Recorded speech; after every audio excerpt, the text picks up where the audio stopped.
안녕하세요. 빠르게 가는 조기자 조영입니다. 지금 저희가 이거 촬영하는 날짜 기준으로 현재 9월 하순 막 지나가고 있거든요. 아마 영상이 편집돼서 올라가게 되는 한 10월 정도가 되면 한창 모캠 다니기 좋은 시즌이 될 것 같아요. 그래서 오늘은 저희가 유튜브 채널을 시작하면서 저희 채널 첫 영상을 올라갔었던 이 모캠 바이크 추천 3선 그 영상이 있거든요.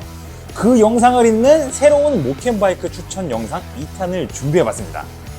일단 소개에 앞서서 제가 항상 강조하는 점 몇 가지 있는데요. 이 부분을 먼저 미리 알아두시고 시청을 하시면 좋을 것 같아요. 일단 첫 번째는 영상에 나오는 바이크 리스트는 어디까지나 지극히 주관적인 관점에서 추천을 드리는 겁니다. 더 정확히 말하자면 제가 오랜 기간 제 소유로 등록을 하고 운용을 하면서 좀 롱텀 시승기 썰을 풀 수 있을 정도로 어느 정도 인사이트가 쌓인 그런 바이크들이라는 점을 좀 있고요. 두 번째는 전 모캠용으로는 최대한 가볍고 배기량 부담이 덜한 그런 바이크를 선호하는 경향이 있거든요. 그러다 보니까 리터급 차량은 따로 추천을 드리지 않습니다. 그리고 마지막으로 제가 항상 강조하는 세 글자 있죠? 이쯤 되면 다들 이제 자동적으로 이 단어가 딱 나와야 되는데 바로 가성비입니다. 가성비. 예를 들어서 이 바이크가 모든 면에서 뛰어나더라도 그러니까 시세가 좀 말도 안 되는 수준으로 형성이 되어 있는 고가의 클래식 바이크는 저는 추천을 안 드려요. 그래서 어떻게 보면 혼다 FTR 223이라던가 스즈키 빅보이 같은 바이크들이 이 영상의 목적에 딱 부합하는 그런 좋은 바이크들이라고는 생각하거든요. 그런데도 불구하고 지금의 그 바이크들 중고 시세를 보면 가성비를 절대 들먹일 수 없는 그런 차량들이기 때문에 걔네들도 다 제외를 했습니다. 그럼 어쨌든 이렇게 필터링을 이렇게 걸어둔 상태에서 제가 개인적으로 추천하는 모캠 바이크들을 한번 같이 살펴보시죠. 첫 번째 바이크는 바로 가와사키 버시스 X300입니다. 오토바이는 이 쿼터 클래스 정도만 되더라도 이 모캠용으로 쓰기 좋은 어드벤처 기종들이 굉장히 많아요. 이 대표적으로 단기통 엔진을 단 KTM 390 어드벤처라던가 BMW G310 GS 그리고 혼다 CRF 300이 있죠.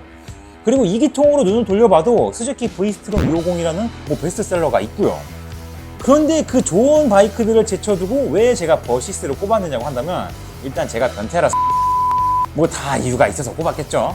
일단 첫 번째 이유로는 엔진이 같은 2기통 사양인 V-스트롬과 비교를 했을 때 이 버시스의 오프로드 주행 포텐셜이 훨씬 더 압도적으로 좋아요. 이 두 차량이 같은 2기통 어드벤처 바이크지만 성향 자체는 완전 정반대에 있다고 보시면 되거든요. 이 V-스트롬 같은 경우는 온로드 비중이 거의 80-90% 이상 되는 그런 바이크예요. 반면에 버시스 300은 오프로드 주행 환경을 좀 어느 정도 상정을 하고 만든 바이크이기 때문에 인도를 진입할 일이 종종 생기는 이 모토 캠핑의 특성상 버시스가 훨씬 더 전천후로 활용하기가 좋습니다. 사실 파워트레인 자체는 이 닌자 300에 올라간 거랑 똑같은 고회전 성향의 엔진을 달고 있기 때문에 이게 어드벤처용으로는 조금 애매할 것 같잖아요? 딱히 막 저속 토크가 강한 엔진도 아니고 11,500rpm에서 40마력까지 출력을 찍어버리는 대놓고 고회전, 고출력 세팅 엔진이거든요. 그런데 버시스 300을 직접 타보면 이런 엔진 스타일의 세팅이 무색할 정도로 오프로드 노면을 진짜 엄청 잘 넘어가요. 저회전 구간에서 분명히 막 비리비리한 회전 질감이 있긴 있거든요. 그런데 그 상태에서 스로틀을 살짝만 감아줘도 금방 고회전 쭉 끌어올리면서 요철 같은 거 그냥 뚝딱뚝딱 불파를 해버립니다.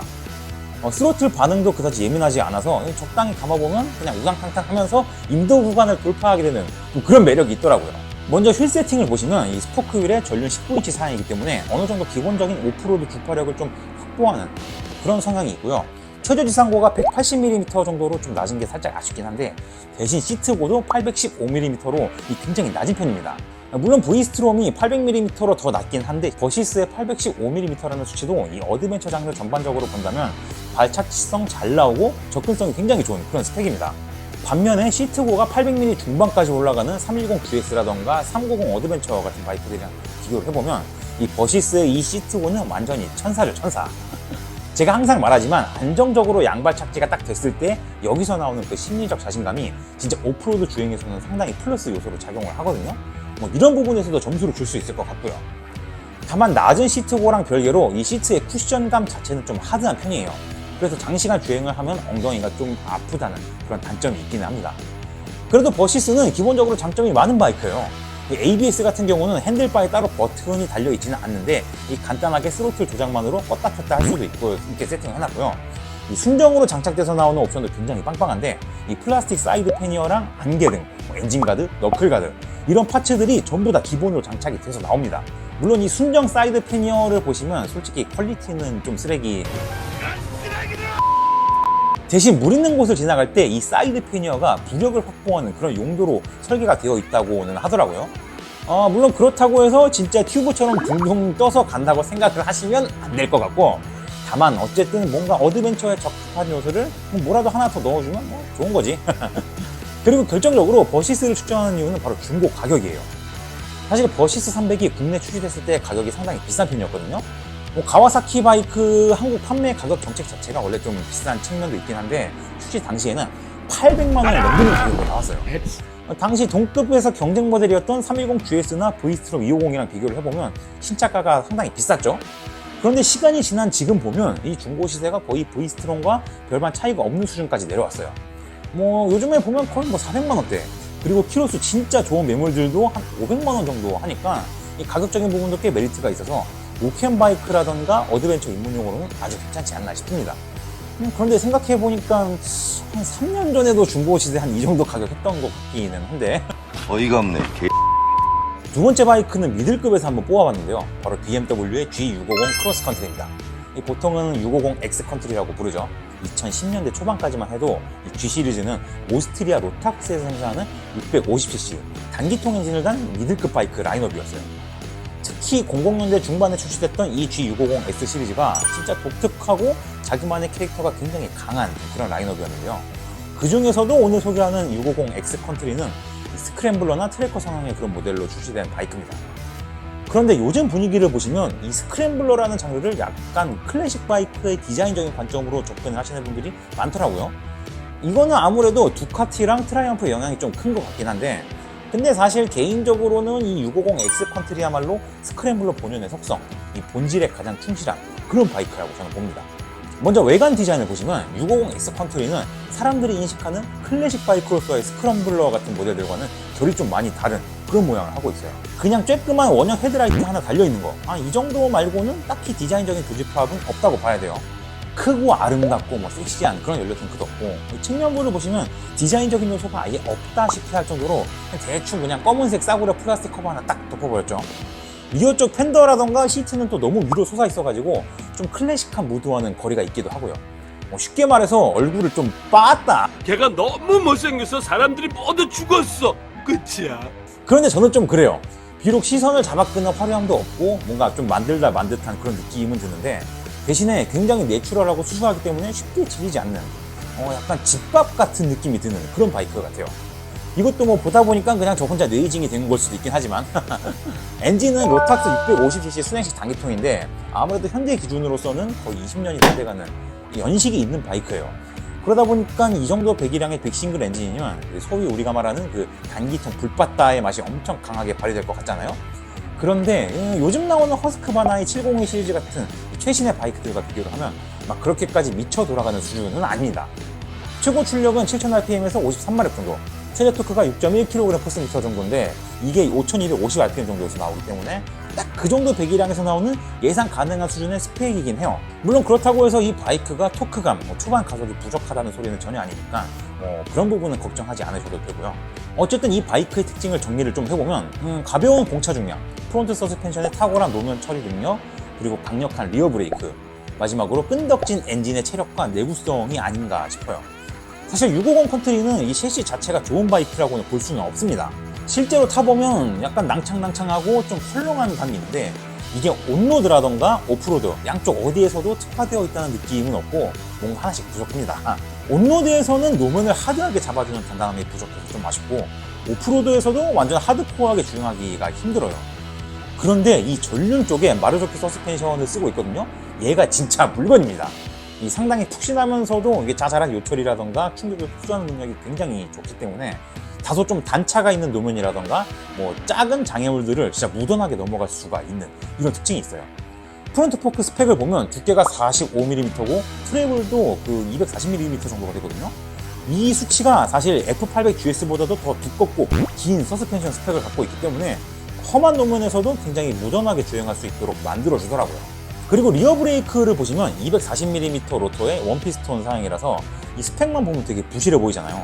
그런데 실제로 뒷브레이크를 이제 밟아보면 이 페이퍼 스펙 이상으로 정말 예리하게 제동을 잘 먹습니다. 공차 중량도 148kg 밖에 안 돼가지고 거의 쿼터급 125cc 수준으로 가볍기 때문에 텐덤석에 목캠 장비를 잔뜩 올리고 차체에 결석하고 주행을 해도 뭐 여전히 경쾌한 주행감을 확보할 수가 있어요.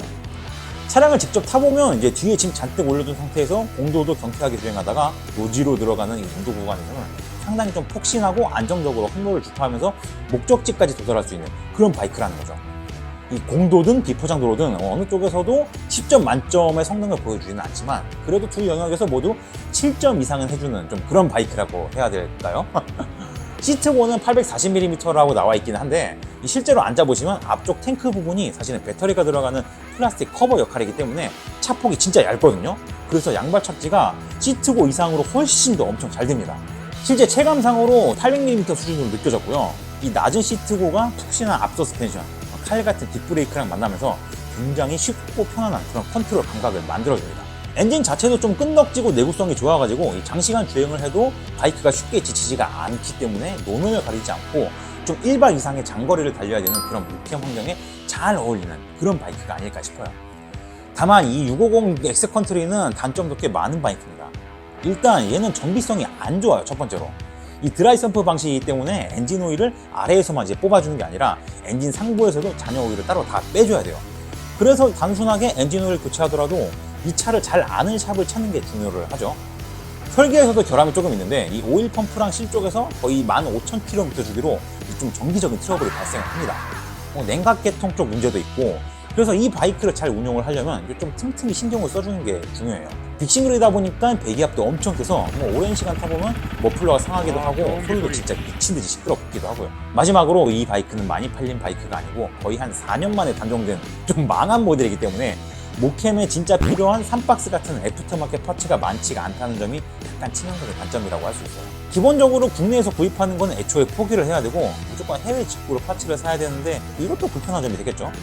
그나마 시트 뒤쪽에 조그맣게 리어렉 비스무리한 공간이랑 약간 끈을 걸어줄 수 있도록 얇은 바가 순정으로 달려서 나오기 때문에 저 같은 경우는 여기에다가 최대한 스트랩 꽁꽁 묶어서 막 동요매는 식으로 그런 식으로 짐을 올리긴 했습니다.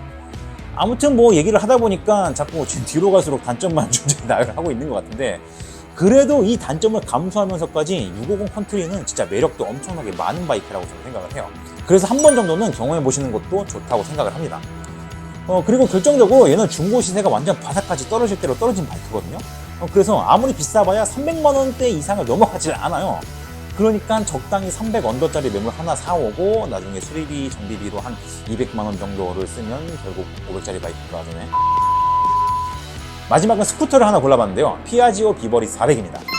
사실 목캠용 스쿠터라고 하면 요즘 많이 유행하고 있는 혼다 ADV 350이라던가 뭐 킴코 DTX 360 아니면 그 중국산 택가리에서 나오는 짭뜨방 시리즈들도 있죠. 뭐 이런 어드벤처 스쿠터들을 많이 예상하셨을 텐데요. 그런데 걔네들을 놔두고 왜 이 비버리냐? 우선 어드벤처 스쿠터는 예상이 좀 뻔한 선택지잖아요. 그래서 빼긴 했습니다. 원래 뭐 남들이 유행 따라서 우르르 몰려가는 거는 곧 죽어도 안 하는 이놈의 중2병 감성 때문에. 근데 제가 비버리를 꼽은 진짜 중요한 이유가 있어요. 첫 번째는 신차 가격 대비 현저하게 떨어지는 저렴한 중고 시세가 있습니다. 지금 현행으로 나오는 비버리 400 같은 경우는 신차가가 1000만 원이 넘어가죠. 커터급이고 스쿠터인데 이 정도 가격 호들을 갖고 있으면 사실 입문용이라고 보기는 힘들어요. 그런데 중고차로 보면 2020년 이후로 나온 매물들을 봐도 시세가 꽤 많이 떨어져 있는 걸 확인할 수 있습니다. 보통 500만원대 구간에서 어렵지 않게 매물을 발견할 수가 있고요. 키로수가 진짜 적은 애들이 그나마 600만원 정도. 그리고 가끔 가다가 진짜 저렴한 애들은 400만원 후반대에도 올라오는 걸 확인할 수 있어요. 그런데 심지어 이것도 비싸다 하시는 분들은 2020년대 이전에 나왔던 유로3나 유로4 버전의 비버리 350이라는 더 파격적으로 저렴한 그런 선택지도 있습니다. 걔네들은 중고 시세가 거의 300만원 초반대 수준이면서 동시에 성능도 비버리 400이랑 비교를 해서 별로 크게 딸리지가 않거든요. 중고 바이크의 가격대 성능비로만 보면 얘는 진짜 최강입니다. 그런데 보통 중고 시세가 이렇게 싸면 사람들이 의심을 해요. 바이크가 무슨가? 내구성이 별론가? 뭐 이럴 수가 있는데 막상 타보면 뭐 바이크 좋아. 진짜 잘 만들었어. 아니 가격이 1000만 원인데 설마 이거를 발로 만들었겠습니까? 일단 비버리는 쿼터급 스쿠터 카테고리에서 진짜 누가 들이대도 비비기 힘들 정도로 파워, 특히 초반 가속력 부분에서는 최강이에요. 최고 출력은 36마력 정도를 뽑아내는데 실제로 타보면 출력보다도 이 저중속 구간인 5000rpm 부근에서 터지는 이 37.7Nm의 토크감이 진짜 미쳐 돌아갑니다. 출발 스타트 땡 치면 스로틀을 감는 즉시 바로바로 토크가 터지면서 거의 시속 100까지는 숨도 안 쉬고 가속을 하거든요. 빠당빠당 하면서 막 로켓처럼 튀어나가는 이 초중반 토크 위주의 가속 세팅을 좀 보시면 오랑캐 바이크의 스쿠터 버전이 바로 비버리구나 하는 거를 진짜 느낄 수가 있습니다. 이렇게 비버리의 운동 성능이 돋보이는 이유 중 하나는 바로 파워트레인 설계에 있는데요. 비버리는 일반적인 스쿠터들과 다르게 습식 다판 클러치 설계를 갖고 있어요. 왜냐하면 엔진의 동력, 특히 토크가 강할수록 건식보다는 습식 구조가 그 높은 토크를 받아내고 대응을 할 수가 있거든요. 뭐 이런 요소들이 모이고 모여서 좀 비버리에 뻥뻥 터지는 그런 파워를 만들어내고 있는 거죠. 뭐 엄밀히 말하자면 습식 클러치를 써서 힘이 좋은 게 아니라 힘이 좋은 엔진을 얻기 위해서 습식 클러치를 적용했다고 보는 게 정확하겠지만요. 그리고 두 번째로는 이 모캠 활용성을 좀 얘기를 해봐야 되는데, 물론 1순위 선택지는 어드벤처 바이크들이 좋긴 해요. 하지만 모캠은 온로드 바이크로도 많이들 가시잖아요. 베스파 같은 스쿠터로도 가는 분도 있고. 그런데 모캠에서는 프론트 16인치, 리어 14인치의 전형적인 유러피언 비클 스쿠터로 세팅이 된 이 비버리의 주행 능력이 일반적인 13인치, 14인치 휠을 가진 스쿠터들보다 훨씬 더 유리합니다. 가끔 바이크 커뮤니티나 유튜브들을 보시면 뭐 유럽제 비클 스쿠터들은 앞휠이 커가지고 승차감이 좋다 뭐 이러시는 분들이 있는데, 정확히 말을 하면 승차감 자체는 불리해요. 특히 위로 솟은 방지턱을 넘어갈 때 이 충격량을 더 많이 받습니다. 하지만 대신에 이 불규칙한 노면을 버텨내는 유지력이라던가 장애물을 돌파하고 처리하는 그런 능력은 비큐 스쿠터가 더 압도적으로 좋거든요. 그래서 가끔씩 나오는 흙길을 주행을 한다거나 이 텐트 피칭을 해야 되는 비포장 노면까지 달릴 때 이런 환경이야말로 비버리가 더 잘 어울리는 그런 영역이라고 저는 봅니다. 게다가 초반 저중속 토크가 워낙 좋다 보니까 이 저속으로 인도 주행을 할 때 막 좀 빌빌거릴 이러는 일도 없고요. 수납 공간은 아무래도 일제 빅스쿠터들에 비하면 좀 아쉽긴 한데요. 그래도 헬멧 하나 이상은 충분하게 들어가고 엄청나게 아쉽지는 않아요. 그리고 부족하면 탑박스 달고 뒤에 시트를 보시면 텐덤석 면적이 상당히 넉넉하게 나오거든요. 그래서 뭐 텐덤 자리에 모캠 장비 뿌려서 짐 결석하면 뭐 공간이 꽤 안정적으로 나옵니다. 시트고는 790mm인데요. 아무래도 스쿠터들 대부분이 시트가 좌우로 널찍하다 보니까 이 쩍벌 포지션이 되면서 발 착지성 자체는 엄청 좋다고 보기는 힘들죠. 그래도 저처럼 175 정도 되는 대한민국 성인 남자 평균 신장이지만 양발 착지는 무난하게 되니까 너무 걱정하지 않으셔도 될 것 같습니다. 다만 단점도 당연히 있어요. 먼저 비버리는 압축비 때문에 스쿠터임에도 불구하고 이 고급류 세팅이 되어 있거든요. 그런데 우리가 모캠 가면 보통 어디 가요? 뭐 멀리 외곽이라던가 지방 쪽으로 가잖아. 그런데 그런 곳을 가게 되면 고급류 주유소를 찾는 것 자체도 되게 피곤한 일이 되거든요. 이게 좀 약간 단점이라고 할 수 있을 것 같습니다. 그나마 비버리 연료 탱크가 12L로 좀 넉넉한 편이기 때문에 뭐 이게 약간 좀 단점이 커버되는 그런 면모가 있긴 해요. 그리고 단점을 또 하나 꼽자면 높은 토크에 대응하기 위해서 설계된 이 습식 다판 클러치, 이게 제가 항상 말하지만 고성능 이꼴보다 그만큼 비싼 비용을 지불해야 됩니다. 만약에 미션 쪽을 수리를 하거나 부속을 교체할 일이 생기게 되면 뭐 그때부터 여러분 통장 그냥 와장창 되는 겁니다. 이러면 완전히 나가린다. 오늘은 개인적으로 추천하는 모캠용 바이크 3개 기종을 가지고 좀 입도바이를 틀어봤는데요. 지금 이 가을이 곧 얼마 안 가서 끝나고 바로 겨울이 될 것 같긴 하거든요. 아니 이미 이 영상이 올라가는 시점에서는 더 이상 야외 활동을 못할 정도로 날이 추워질 수도 있을 것 같아요. 그러다 보니까 아무튼 뭐 얼마 안 되는 이 짧은 찰나의 기간이라도 우리 형제 자매 여러분들 오토바이 많이들 타주시고 캠핑도 푸악푸악 다녀오시길 바라겠습니다. 오늘 영상 재밌게 보셨다면 저희 빠르게 가는 조기자 채널 구독과 좋아요, 공유도 많이 좀 부탁드리고요. 특히 진짜 구독 좀 많이 눌러주세요. 아니 저희 채널 그래도 조회수는 영상 올라가면 몇만씩은 꾸준히 나오거든 있더라고요. 그런데 왜 구독자가 아직도 3,000명이야 진짜. 구독자 1만이라도 찍으면 저희가 뭐 진짜 이벤트라도 한번 해야 될까 싶습니다. 아무튼 다음에는 더 재미있는 입도바이 거리를 제가 들고 올 테니까 그때까지 모두들 건강하시고 안락무복 하시길 바라겠습니다. 지금까지 빠르게 가는 조기자 조현주였습니다. 감사합니다. 여러분 안녕.